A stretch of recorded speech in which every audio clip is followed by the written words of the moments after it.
Hello students, good morning.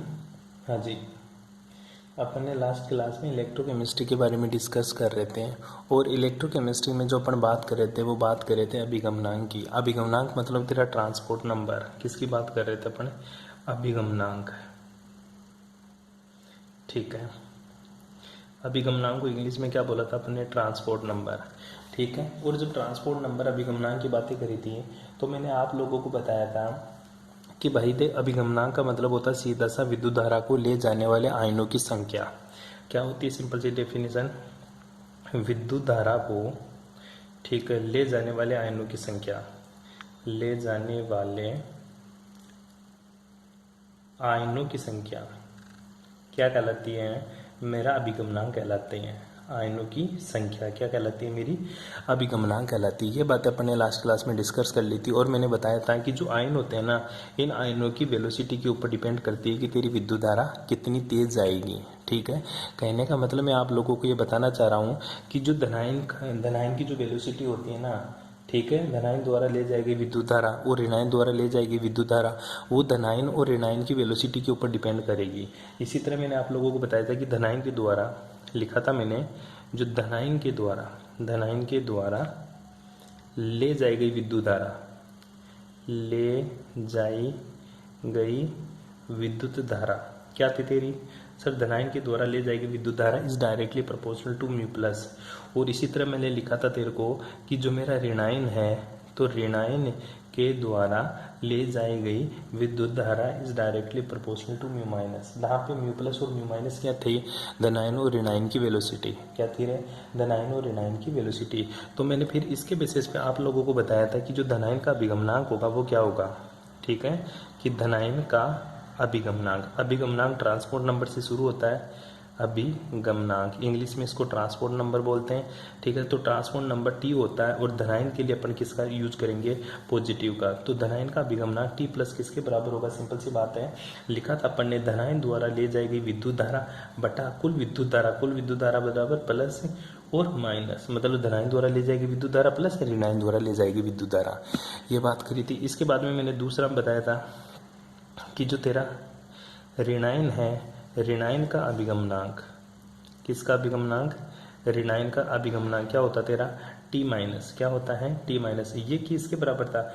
ऋणायन के द्वारा ले जाएगी विद्युत धारा म्यू माइनस डिवाइडेड बाई धनायन के द्वारा ले जाएगी विद्युत धारा प्लस है ऋणायन के द्वारा ले जाएगी विद्युत धारा के बराबर होता है। ये लिखा था अपन ने।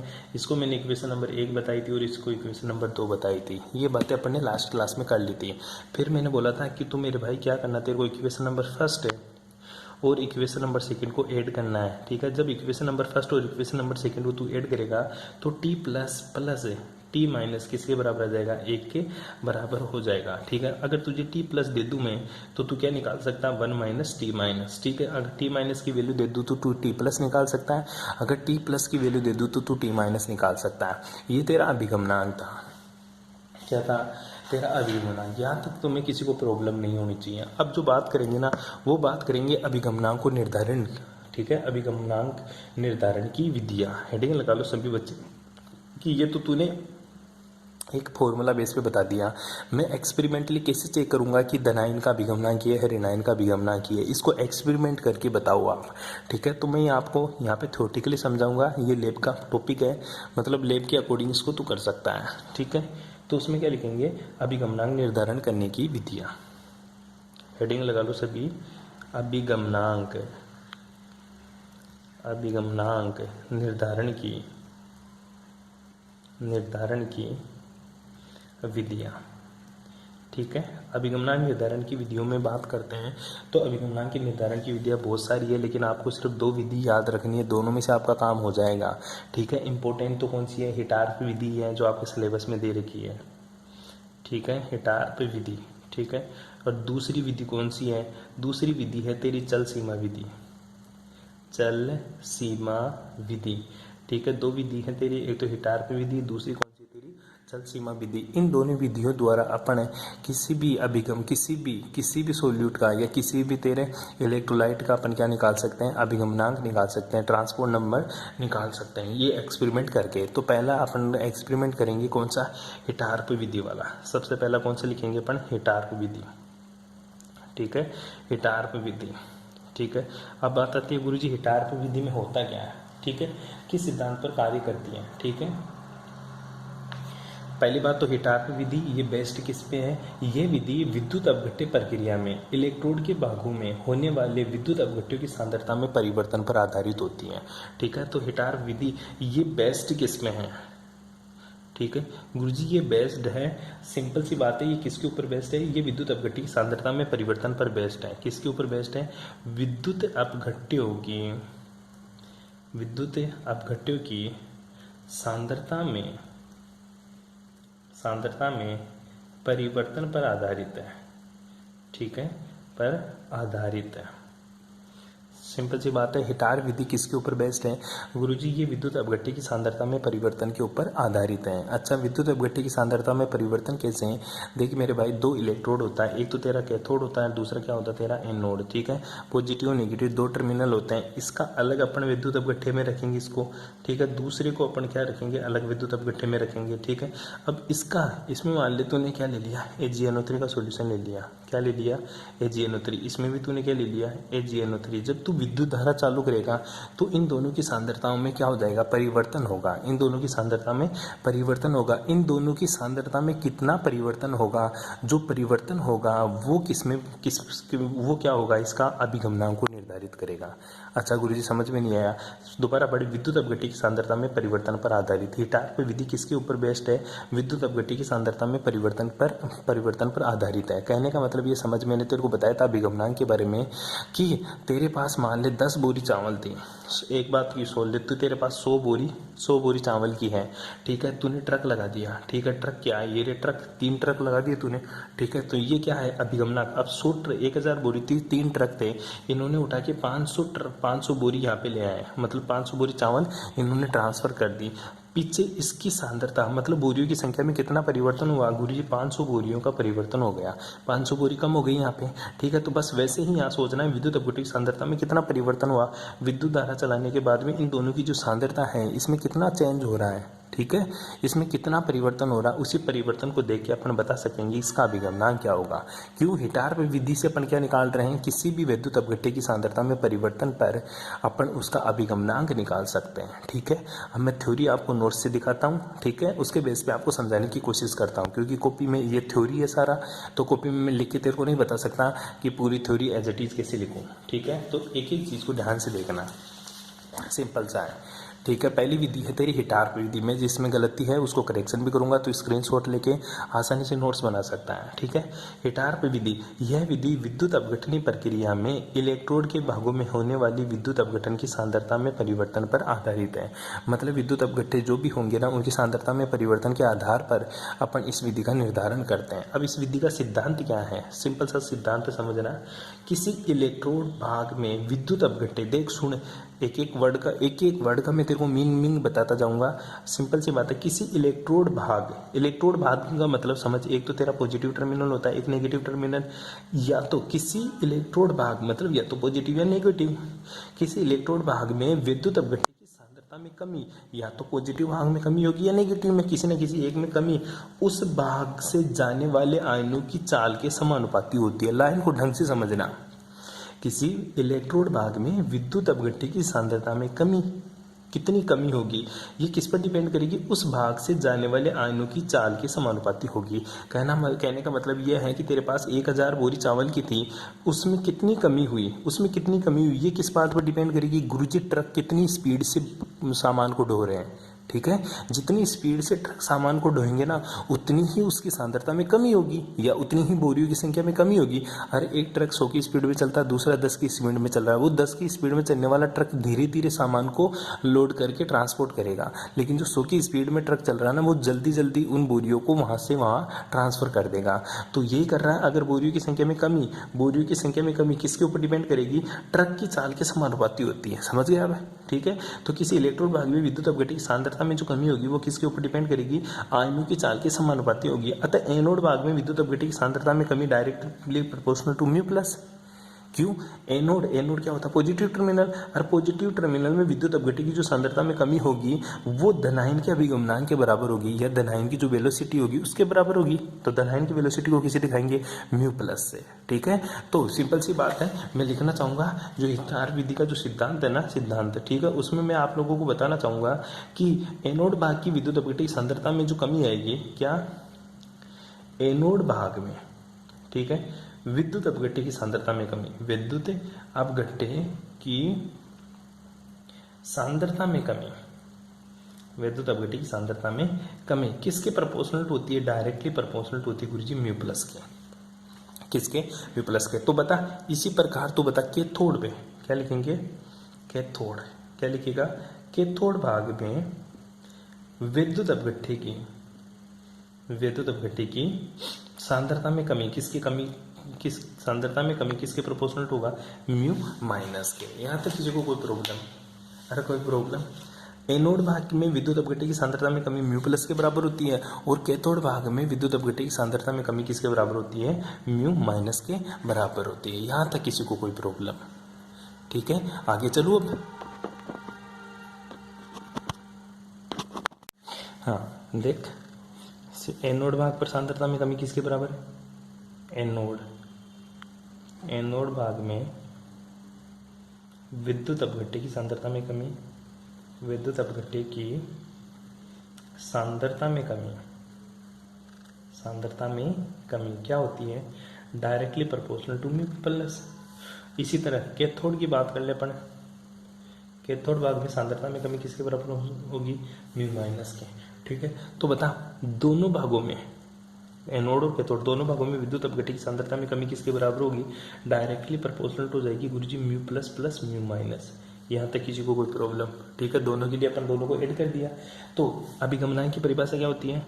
अभिगमनांक की परिभाषा, अभिगमनांक की परिभाषा क्या होती है? अभिगमनांक की परिभाषा, ठीक है सर, अभिगमनांक की परिभाषा होती है टी प्लस इक्वल्स टू, तूने लिखा था mu plus divided by mu plus plus mu minus.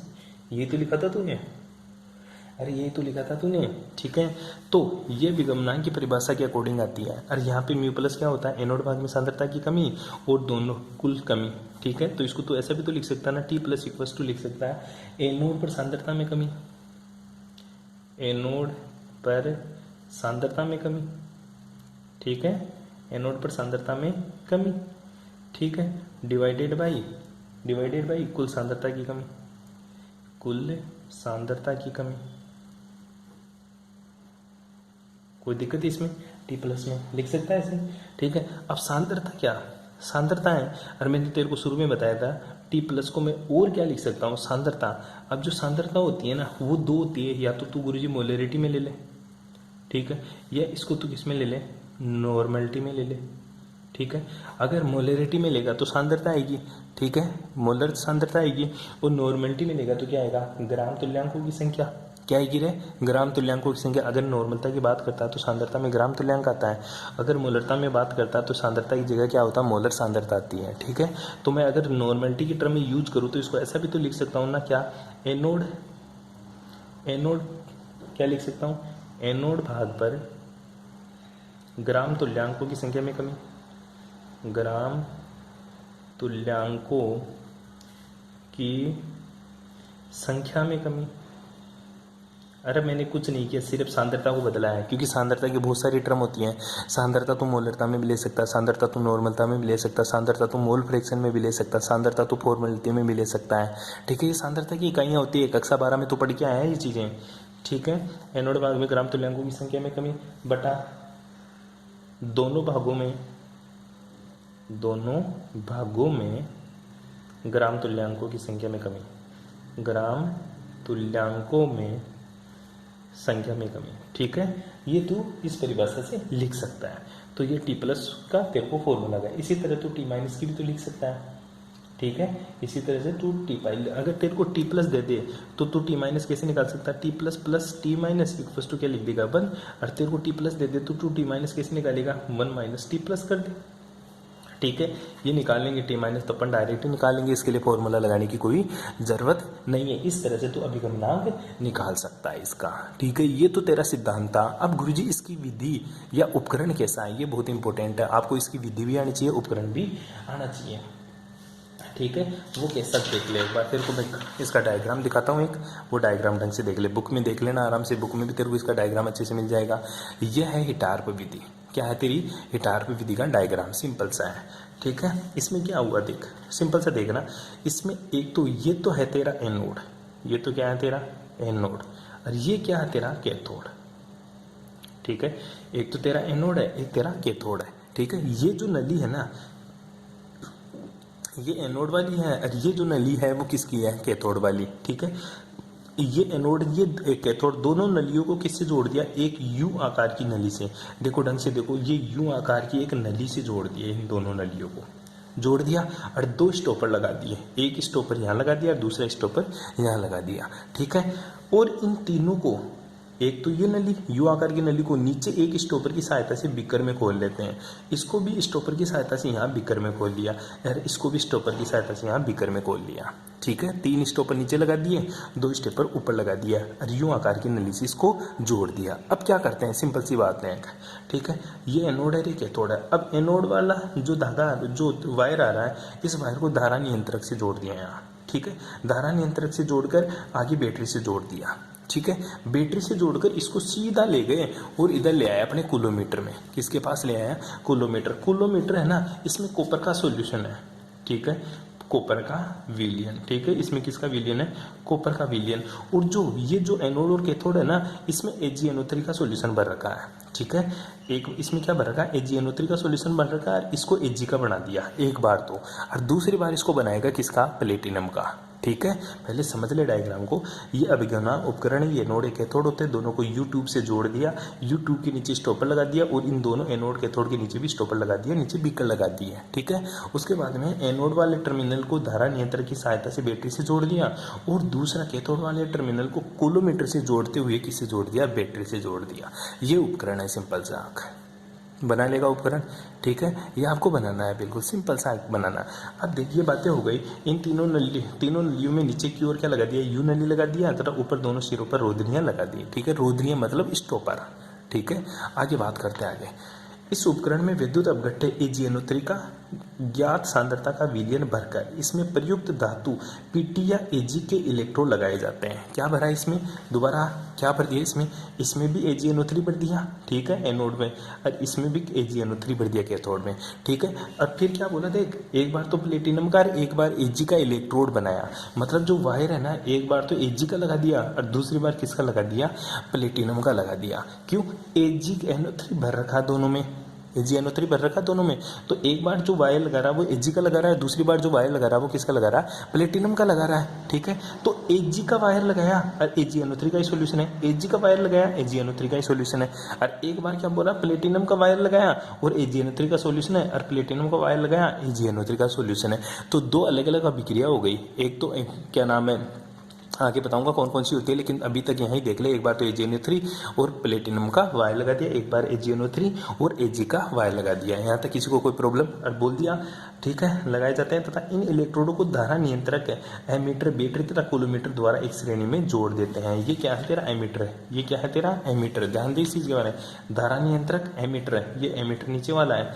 धारा नियंत्रक एमीटर तथा बैटरी से जोड़ दिया जाता है कूलोमीटर की सहायता से। ये कूलोमीटर है तेरा, कोई दिक्कत यहाँ तक। नेक्स्ट चलो आगे। अब देख, अब क्या बोला है, अब क्या कर रहे हैं अपन, सिंपल सी बात एक, अब क्या कर रहे हैं, उपकरण में 0.01 से लेकर 0.02 एम्पीयर की विद्युत धारा 2 से 3 घंटे प्रवाहित करने पर, ठीक है, 2 से 3 घंटे धारा प्रवाहित करते हैं। इतने की बैटरी लगाई, 0.01 है और 0.02 एम्पीयर की विद्युत धारा की बैटरी लगा दी, और धारा कितने टाइम तक प्रवाहित कर रहा है, 2 से 3 घंटे तक धारा प्रवाहित कर रहा है, जिससे कि एनोड व कैथोड दोनों भागों में विद्युत अपघट्य की सांद्रता में मापन योग्य परिवर्तन हो जाए।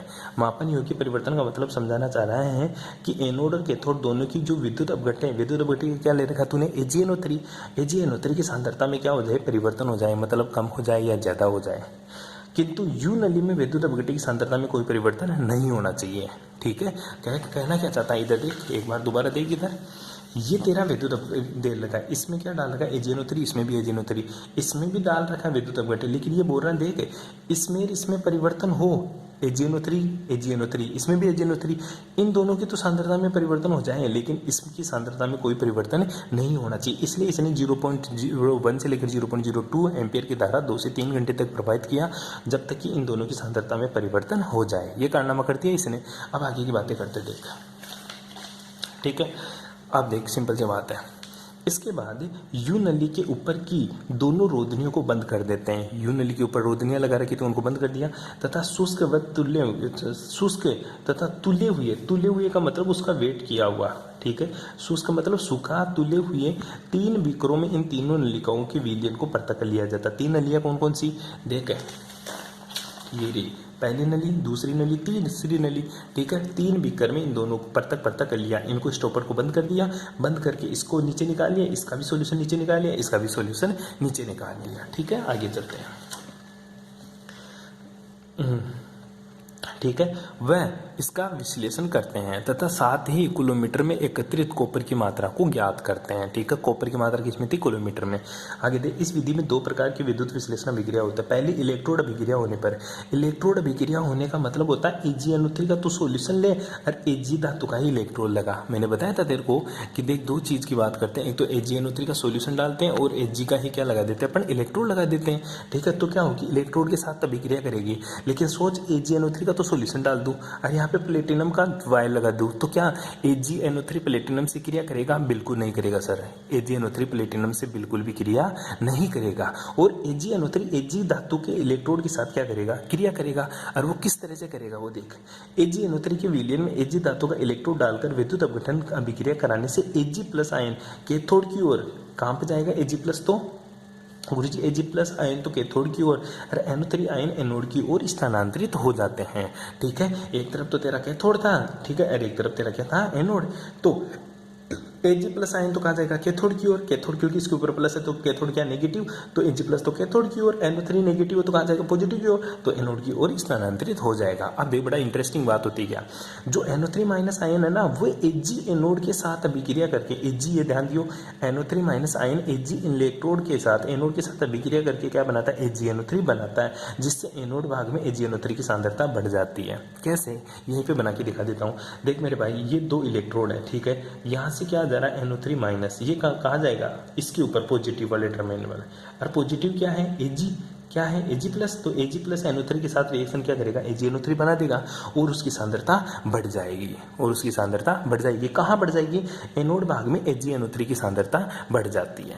कोई दिक्कत यहाँ तक, आगे देख, माना Ag+ आयनों की प्रारंभिक सांद्रता Ni है तथा इलेक्ट्रोड अभिक्रिया से प्राप्त Ag+ आयनों की सांद्रता Ne है, ठीक है। ध्यान दे इस चीज के बारे में, Ag+ आयनों की प्रारंभिक सांद्रता क्या है, Ni, इनिशियल, I का मतलब इनिशियल है, तथा इलेक्ट्रोड अभिक्रिया